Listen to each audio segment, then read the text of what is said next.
lightning round. We will lead it off with Clay Hall from WSYX. Clay, go ahead. Hey, Coach. I know Jim brought this up about what Justin was talking about last night of being, your demeanor. Can you be more violent?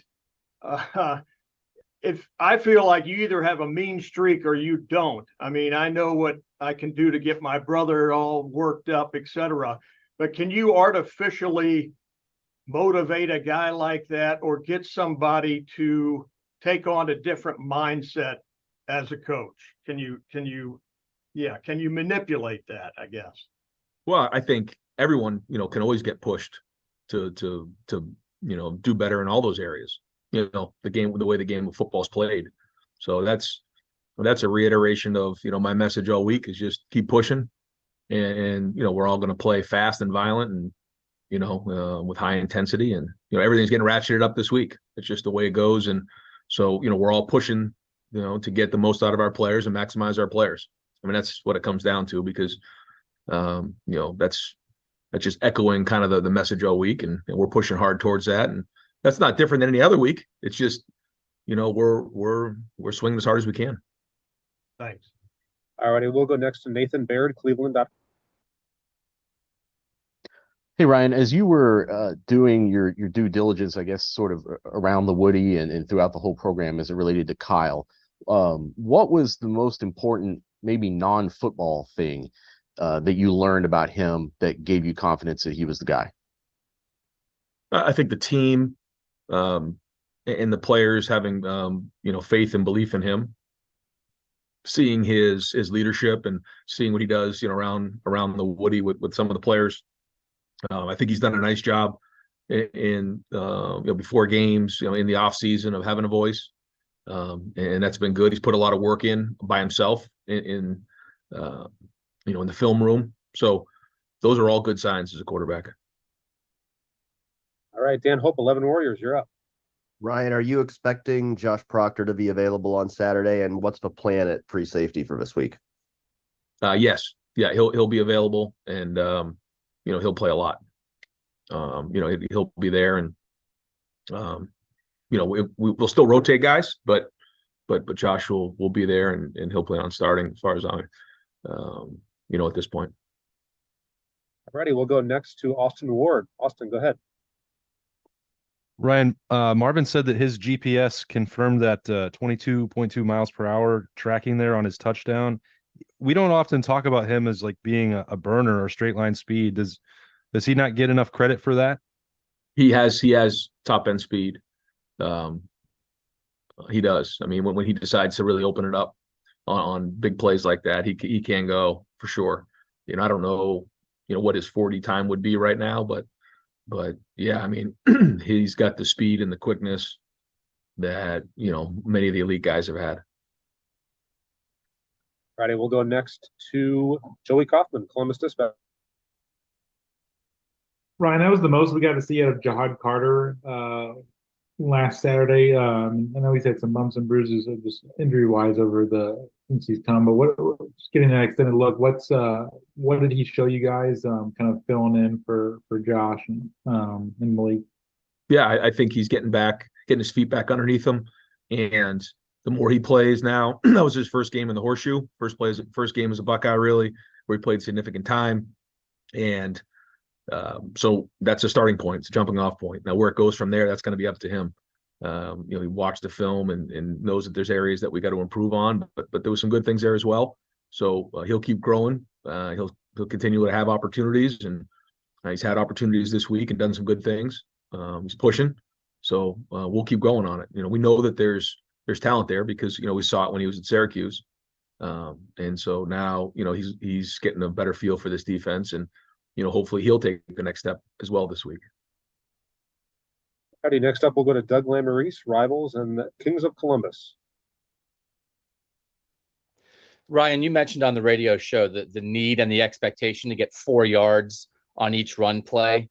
Do you have like a number or a stat that of if we need to get at least 4 yards, 70% of the time or 80% of the time to succeed, or if not, just what's the feel in the game of when you are consistently getting 4 yard chunks versus when you're not?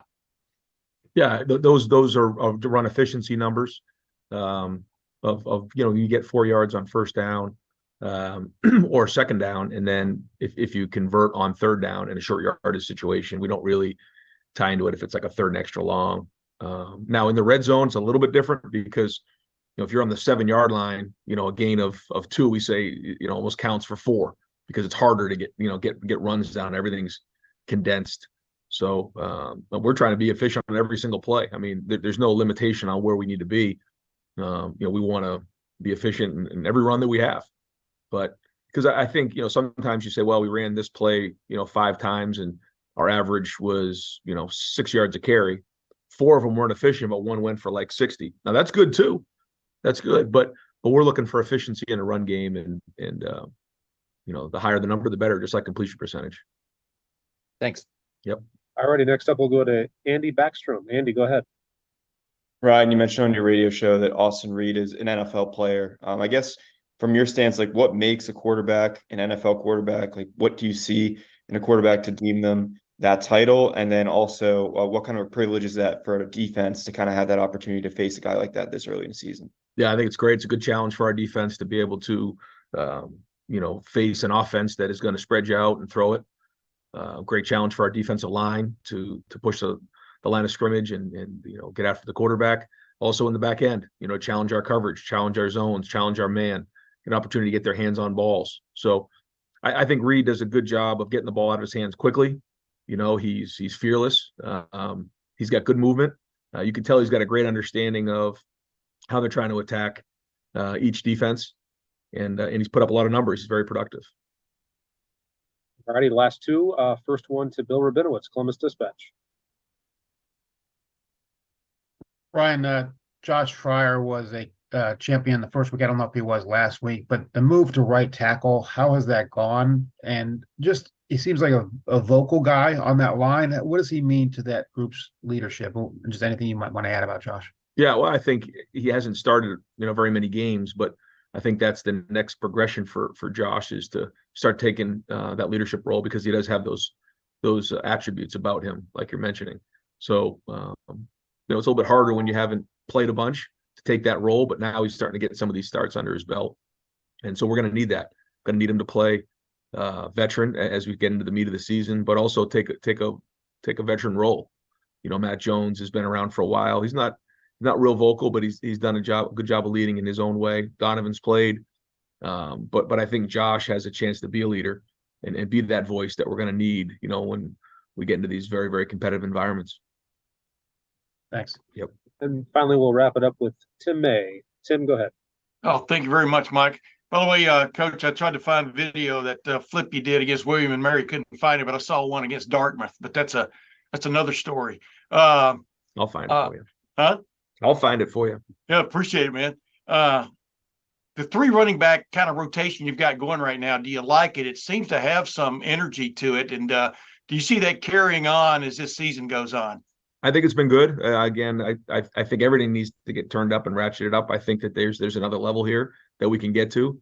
I think you have seen all 3 guys run the ball well. I think, Trey ran with some velocity last Saturday. Like to see him continue with that. Had some big runs. Had the one call back.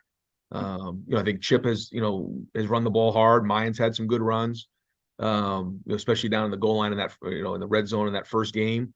So that's a big part of everything that we're doing right now. It's just getting downhill, playing physical, running through contact. But you see all 3 of those guys, they have the potential, and they've done good things. But just not particular to the running backs, but just across the board, looking to really turn up and take the next step this week. Thanks, man. Yep. All right, Coach, thanks as always for your time. We'll talk to you Saturday. Okay, guys, thanks.